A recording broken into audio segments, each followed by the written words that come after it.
A paz do Senhor, meus irmãos, estamos aqui nessa tarde maravilhosa, com esse canal abençoado, Um Toque de Boa Consciência. Estamos aqui com o pastor Carlos Júnior, presidente da Igreja Evangélica de Todos os Povos, aqui no bairro do Encantado, para fazer uma pergunta sobre um tema muito relevante nos dias de hoje. Tendo em vista que o escritor aos Hebreus disse que Jesus Cristo é o mesmo ontem, hoje e eternamente.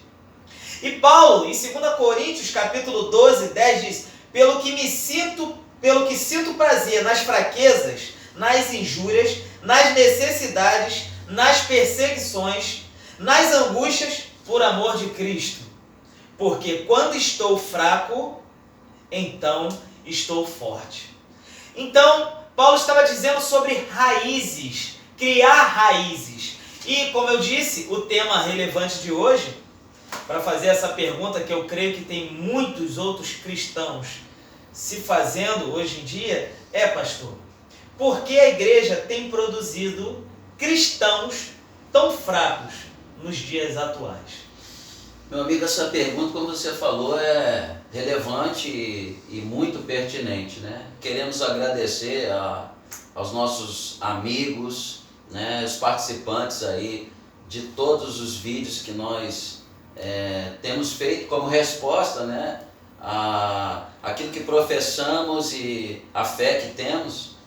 Você falou uma coisa interessante aí, né? E eles têm também mandado algumas temáticas para a gente. E essa não é menos importante, né, dentre todas as outras que nós estamos respondendo aí. E como você bem falou, é só um toque de boa consciência, né? Meu amigo, você pegou um texto aí muito importante como resposta, né, e bíblico. O apóstolo Paulo falando da fraqueza, né? Se eu sou fraco, aí que eu sou forte. E aí se torna até uma controvérsia, né, daquilo que a gente vai vir falando, né? São as controvérsias na nossa fé aí. Quando você está falando, o crente está sendo produzido de forma fraca, o apóstolo Paulo fala: na fraqueza o Senhor me faz forte, então tem que ser fraco, né? A pessoa pode pensar dessa forma, né? Mas na verdade nós só somos fracos porque não nos aproximamos da verdade do Evangelho. Há muitas pessoas, hoje multidões de pessoas que relativamente e radicalmente estão longe da verdade do Evangelho. Eu poderia responder essa pergunta por que a igreja tem produzido cristãos fracos. Pelo menos aí de três maneiras que são regras práticas da nossa vida cristã, né? A primeira coisa que me vem assim na cabeça como resposta é a liderança dessa igreja, né? O apóstolo Paulo, que foi quem você citou aí, né, usando alguns textos, né? Você usou Hebreus, mas falou de Paulo também. E aí o apóstolo Paulo, uma certa hora, ele diz: sede meus imitadores, né? Eu acho que a igreja, dentro dessa respectiva liderança, atual liderança, nós temos sido cristãos líderes, mestres, professores, teólogos, assim, muito fracos em relação a conhecimento, pastor. Não, porque conhecimento a gente tem muito, mas na verdade, como resposta para esse povo, né, nós estamos vendo mensagens que são mensagens suaves. Nós estamos vendo mensagens que são mensagens que eu chamo de domesticadas, mensagens que não têm relevância, são mensagens que, na verdade, tentam, por causa, de repente, da reputação que essa igreja busca ter hoje no meio social, são mensagens que tentam um certo apaziguamento,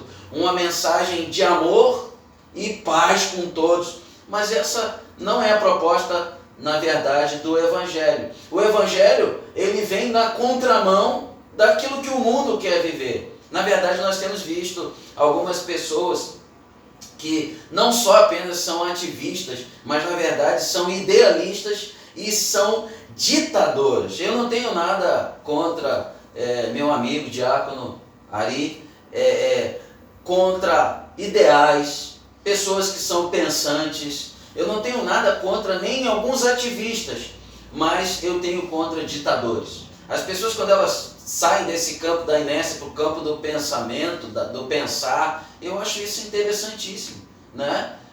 Porém, quando elas começam a se tornar ditadoras, elas começam a ditar os modelos ao qual todos praticamente são obrigados a viver, e aí é onde entra esses líderes que, como mestres do cristianismo, dos fundamentos cristãos, eles não poderiam se sentir apoucados, constrangidos em falar a verdade. Tem pessoas hoje que não querem, na verdade, ministrar contra o pecado. Esse evangelho tem sido um evangelho barato justamente porque é um evangelho sem cruz, um evangelho que não prega arrependimento. A igreja, ela se tornou tão incluidora por medo de perder, por medo de excluir algumas pessoas, né, da sua comunhão, que eles deixaram de pregar essa verdade, uma mensagem que não tem influência, que não tem respeito. Então uma das coisas seria a liderança, a própria igreja, que hoje aparentemente tem sido uma coisa híbrida, assim, fatídica e lastimável, para que isso prossiga, formando cristãos fracos. Uma igreja que você olha para ela, você não sabe se ela é cristã, se ela é cristocêntrica, se os seus fundamentos... A boa doutrina, ela formou homens muito bons, e nós não temos hoje como negar essa boa doutrina, justamente por esses homens que foram formados por essa palavra. Eles sofreram na sua própria vida a influência da divindade de Deus, sendo transformados justamente por essa palavra. Você citou Paulo, quando ele muitas vezes também diz, não me envergonhe desse evangelho, porque ele é o poder de Deus. Mas nós estamos olhando para uma palavra que é o poder de Deus, mas que não parece fazer efeito nenhum na vida dessas pessoas. Por quê, pastor? Porque essa mensagem tem sido distorcida por teólogos que saem da academia e, na verdade, eles transformam essa palavra, distorcendo toda ela, por medo de enfrentar, talvez, alguns olhando para este mundo hoje, sendo reduzido apenas ao campo do religioso, porque é isso que essa terra dura, esse mundo faz, né, conosco. Não sei se vocês já ouviram ditados como o padre tem que rezar a sua missa. Vai ensinar o padre a rezar a missa. Padre, reza a sua missa. Ou trazendo para o nosso meio cristão, pastorzinho, cuida das suas ovelhas.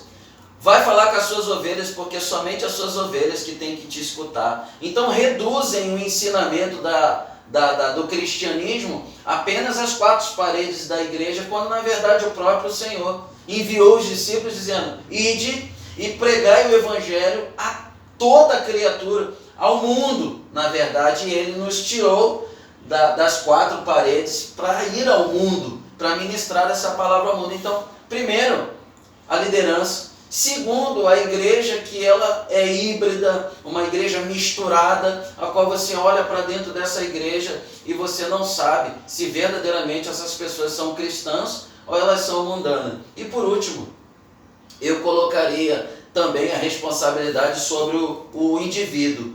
Por quê? Porque nós somos o que somos pela graça de Deus. Mas nós não somos algo forjado pela cultura, nós não somos o que somos forjado pela cultura, nós não somos o que somos formado pelas filosofias mundanas, humanistas, socialistas, né? Nós não somos o que somos por causa da força, digamos, eclesiástica, de líderes, né? Isso também me entristece muito, quando nós não obedecemos a Deus a ponto de negarmos até mesmo alguns líderes que já estão cometendo várias heresias. Líderes que são hereges, que estão pregando a palavra, mas eles continuam vivendo debaixo de uma tietagem, de uma idolatria, de um povo que endeusa esses homens, que não é tão diferente do tempo antigo, mas que naquele tempo homens forjados por essa boa doutrina lutaram contra todas essas forças, como antes papais, né? Forças do Papa como se fosse uma voz plena, porque eles estavam contra a palavra. Hoje não. Hoje o homem pode estar contra a palavra e num viés que a gente vem vendo doutrinas como neopentecostalismo, licenciosidade, contemporaneidade, a igreja mundana e as pessoas adequando a igreja ao mundo para que seja aceito. Nós estamos vendo o quê? A igreja tentando passar pela garganta do mundo, mas na verdade hoje ela está tentando ser aceita pelo mundo, passar na garganta do mundo, ser aceita pelo mundo. Mas essa mesma igreja que passa pela garganta do mundo, ela também desce na garganta do inferno. É assim que eu vejo, irmãos. Mas eu entendo também, voltando a esse cristianismo hoje barato, voltando a esse cristianismo domesticado, esse cristianismo que não influencia, mas é influenciado.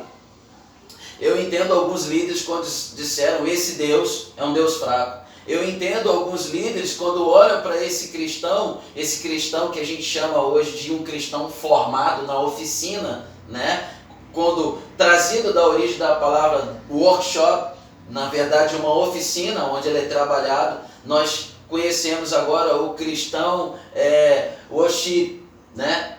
Um cristão que fala dessa adoração, que é uma adoração que vem afluindo para dentro desse cristianismo, de doutrinas que de repente estão em elevação, elas estão em evidência no mundo afora, e todo mundo vai seguindo o mesmo modelo como se fosse um movimento. Eu não tenho nada contra os estilos, né? Mas você vê um cristão worship, você vê um cristão gospel, e você olha para a igreja hoje, que cristão é esse?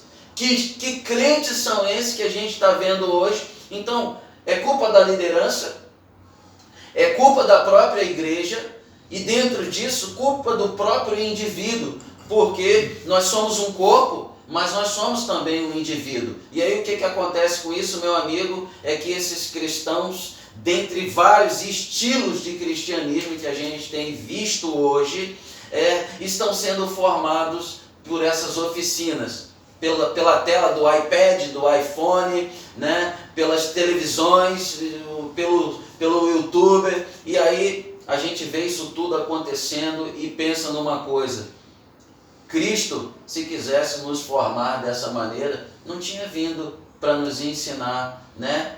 Com contato, com comunhão, né? Discipulando do lado. Né? Se nós pudéssemos apenas entrar numa adoração, e aí eu usaria um texto bíblico, quando Jesus ali em João capítulo 4 disse para aquela mulher, os verdadeiros adoradores, a mulher do poço, né, a samaritana, ele disse: os verdadeiros adoradores me adorarão em espírito. E em espírito, ninguém pode ser manômetro do espírito, ninguém pode medir o espírito para dizer que essa adoração hoje, por exemplo, não é um tipo de adoração, até porque eles usam a Bíblia contra nós, né? Eles dizem, não está escrito que isso é errado, mas também não está escrito que é certo. Mas o que acontece? Mesmo nós não temos base bíblica para ir contra esse tipo de adoração, em espírito a gente não vê, em espírito a gente não mede, mas aí vem a palavra que o Senhor disse, em verdade, em espírito, em verdade. E Coríntios no capítulo 8, a primeira carta ao Coríntios capítulo 8 vai dizer que nada pode contra a verdade, senão a própria verdade. E Jesus, quando estava entre nós, ele disse o quê? Ele disse: eu sou a verdade que põe a cara, a verdade que se posiciona, a verdade que veio para ir contra qualquer outra verdade que não fosse a verdade de Cristo, a vontade de Deus. Muito interessante, pastor, o senhor falar sobre esse tema,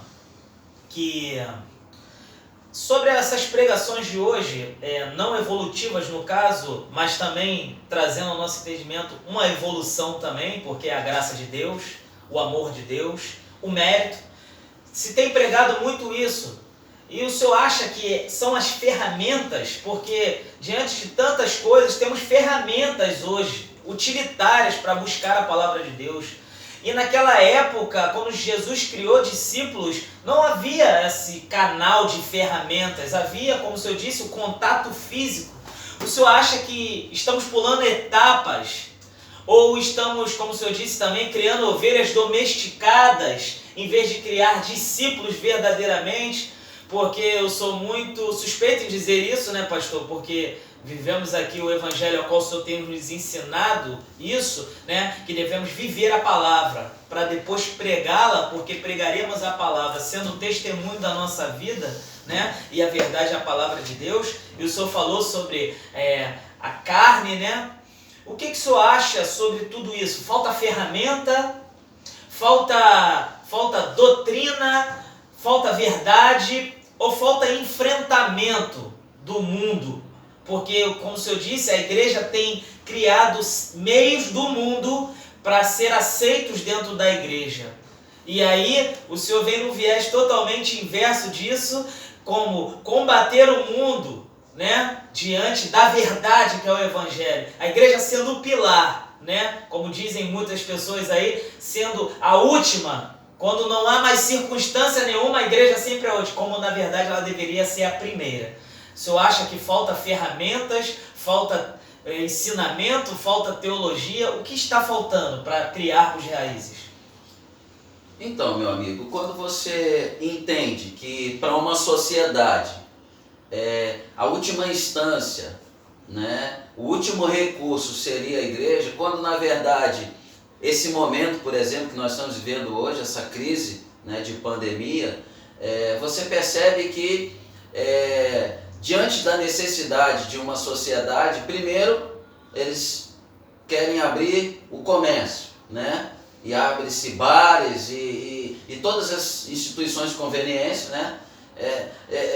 Abre pet shops, né? Farmácias e clínicas de aborto, mas a igreja ela não é vista como algo necessário, de suma necessidade e importância para essa sociedade. Por isso nós estamos vendo, né, o alcance dessa igreja aos olhos do mundo. Não há nenhuma necessidade dessa igreja. Uma vez ouvindo alguns líderes, quando eles ministravam, que quando essa igreja ela não é necessária, ela não faz falta, ela não precisa estar entre eles. Então essa igreja não é uma igreja necessária, essa igreja não é uma igreja que faça falta, não é uma igreja missional, não é uma igreja, ainda não é uma igreja que eu acredito que seja a igreja que Cristo vai vir buscar. Eu entendo perfeitamente isso quando eu olho para a necessidade desse povo. Então não é falta de ferramenta, não é falta de recurso, o problema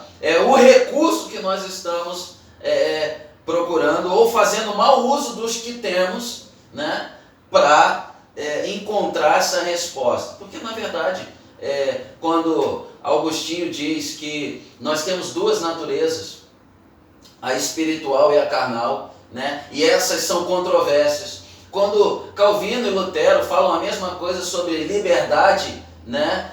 Sem ser livre. Nós temos uma certa liberdade, mas não podemos fazer o que queremos com a nossa liberdade. Então, existem respostas, e essas respostas unicamente, exclusivamente estão na palavra de Deus, estão em Cristo Jesus. Então eu acredito nisso, acredito que a única resposta e o recurso, por exemplo, se nós usarmos o texto de Daniel, capítulo 12, versículo 4, a palavra de Deus vai mostrar a Daniel que ele tinha uma palavra de um livro selado, a palavra de um evangelho que seria guardado. Diz: guarda este livro, encerra ele e sela, porque nos últimos dias homens correrão para vários e vários lugares, de vários lugares para vários lugares, né? Pesquisarão, buscarão, mas não encontrarão a resposta, e a resposta estará nesse livro, né? E o livro de Daniel nada mais é também do que uma parte desse compêndio, né? Dessa grande enciclopédia que é a Bíblia, né? Desse grande livro, e único livro tremendo, né? Que não pode faltar, a gente sabe disso, um livro mais vendido do mundo, que é a palavra de Deus, está aqui dentro da palavra. Nos últimos dias, homens buscarão os recursos, e os recursos estão sendo buscados onde? No humanismo, né? No socialismo, na filosofia, coisa que eu não tenho nada contra a própria filosofia, porque eu acredito que ela é mais um meio para provar as meias verdades, as falsas verdades e a verdade, né? E a única verdade que a gente conhece é a palavra de Deus. Todas as outras coisas passarão, todas as outras coisas nós vamos ver passar como folha seca que murcha e cai, mas a palavra de Deus ela vai permanecendo, né? É verdade. Diante de tudo isso, pastor, eu queria que o senhor dissesse uma palavra para esse povo que nos assiste, uma palavra que dê um fortalecimento, traga uma raiz para que esse cristão que esteja nos assistindo, ele entenda, né, que não estamos aqui como absolutos, mas estamos diante da palavra de Deus que está sendo mal interpretada. Estamos diante de envolvimentos que talvez a pessoa, sem um fundamento, ela acha que está seguindo a verdade, né? Hoje vimos pessoas até debatendo e falando, não, eu estou falando da Bíblia, mas são versículos talvez distintos, como o senhor disse, é um evangelho fragmentado, né? Onde é pertinente aquilo que eu escuto e aquilo que eu sigo, e aí eu torno isso verdade na minha vida, e a gente sabe que há um evangelho que caracteriza, e vemos nessa situação toda hoje, onde nós vemos o cristão não sabendo o que fazer. Ele não sabendo se abre a porta da igreja, se fecha a porta da igreja, se permite que o povo venha, até como eu escutei um dia desses, pessoas dizendo nas redes sociais, um próprio cristão dizendo que a porta da igreja seria porta dos infectados. Isso também não seria uma forma de negligenciar o poder de Deus sobre a nossa vida? E não é talvez um ensinamento que ele não teve, né? Porque ferramentas nós temos e muitas, mas será que foi o próprio ensinamento que não criou raízes a ponto dele entender que o evangelho, ele é um evangelho a qual o próprio Cristo disse, e o escritor aos Hebreus no capítulo 13 veio dizendo que Cristo padeceu fora da porta para que nós pudéssemos ser santificados. Então esse padecer não é algo assim irrelevante, é padecer, levar a cruz, ser crucificado, ser morto, martirizado, e nós vemos também todos os seus discípulos criando raiz, a ponto de entregar a sua vida, porque não é a morte, né? Como nós vimos nas redes sociais, próprios homens de Deus dizendo, e aí, morreu o cristão, e cadê o Deus de vocês, né? A gente tem negligenciado essa raiz para que o mundo veja qual verdadeiramente é a igreja. Você falou muito bem, meu amigo. A gente percebe que olhar para a história hoje é ver cristãos que foram lançados, né, aos leões, cristãos crucificados de cabeça para baixo, cerrados ao meio, né, homens como você citou, pais na fé, pais da igreja, né, os apóstolos, que doaram o sangue deles pelo evangelho. Hoje, você falou uma coisa interessante, né? Homens estão sendo profissionais da pregação, por exemplo, e eles citam muito bem todos esses homens, mas apenas para fortalecer a imagem que eles já alcançaram através da formação da mídia. Esses homens não são formados, por exemplo, para mim, por Cristo. São apenas faladores, mas não há exemplos na vida deles mesmo, para que eles possam ser reconhecidos como os verdadeiros cristãos. Porque falam-se muito, mas fora do altar estão em adultério. Falam-se muito, mas fora do altar não tem uma vida familiar que condiz com a palavra de Deus, que ele deve ser um bom pai, deve ser um bom cidadão, né? Deve respeitar as pessoas. Bem, e se a gente fosse falar aqui, a gente ia falar de muita coisa sobre isso. Então são profissionais que sabem muito bem falar de David Brainerd, de Livingstone, né? Falam de Charles Spurgeon, mas eles mesmos não doam uma gota de sangue por esse evangelho ao qual hoje eles pregam. Então, por que pregam essa palavra, né? Na verdade, porque foram formados por uma mídia que são atraídos por essa própria pregação que é falada, mas não é vivida. Mas falando sobre esse tema ainda, eu li um livro sobre a batalha espiritual do cristão, né? John Charles Riley. Esse homem fala muito bem sobre o cristão que tem um contrato do casamento cristão, ele tem um culto do domingo cristão, ele morre como cristão, mas na vida dele não há nenhuma aparência de batalha que ele tenha sofrido por lutar contra o seu próprio pecado, contra a vida que ele levava na lascívia, na luxúria, né? Na sua vida, como a gente pode dizer, da sexualidade cristã. Não há sinais, né? Como nós estamos falando de uma geração workshop, né? Uma geração gospel, mas na verdade, quando a gente diz dessa adoração espontânea, extravagante, mas a única extravagância que a gente vê são barulhos que não mostram nenhum tipo de transformação, não mostra nenhum tipo de voltar ao arrependimento verdadeiro, onde a gente possa encontrar as verdadeiras impressões na alma dessa pessoa do caráter da divindade de Deus. Meu amigo, não adianta nós passarmos horas e horas e horas na presença, digamos, em espírito, do Espírito, e quando nós saímos dali, parecemos aqueles religiosos e bons cristãos. Como o Riley disse, ele disse que pessoas fariam até grandes velórios para essas pessoas e teríamos esses homens como verdadeiros cristãos, mas que não haveria neles nenhum sinal de batalha para buscar um arrependimento, para entrar um verdadeiro arrependimento. Simplesmente uma vida, digamos, metódica, robotizada, uma vida, na verdade, engessada por esse cristianismo que é barato, por esse cristianismo sem cruz, por esse cristianismo sem arrependimento. Amém, meus irmãos. Nós queremos agradecer, pastor, pela essa oportunidade que o Senhor nos deu de estar ouvindo sobre esse tema muito relevante, que é produzindo cristãos sem raízes nos tempos de hoje. Eu queria que o Senhor deixasse uma palavra para esse povo que nos assiste, porque sabemos que diante disso tudo tem homens de Deus que são raízes, são fundamentados verdadeiramente na palavra de Deus. Como eu disse aqui, não somos aqui absolutos, né? Sabemos que há uma verdade, estamos diante dela, né? Enfrentando. A verdade, ela vem quando ela enfrenta a contra-verdade daquilo que não existe, né?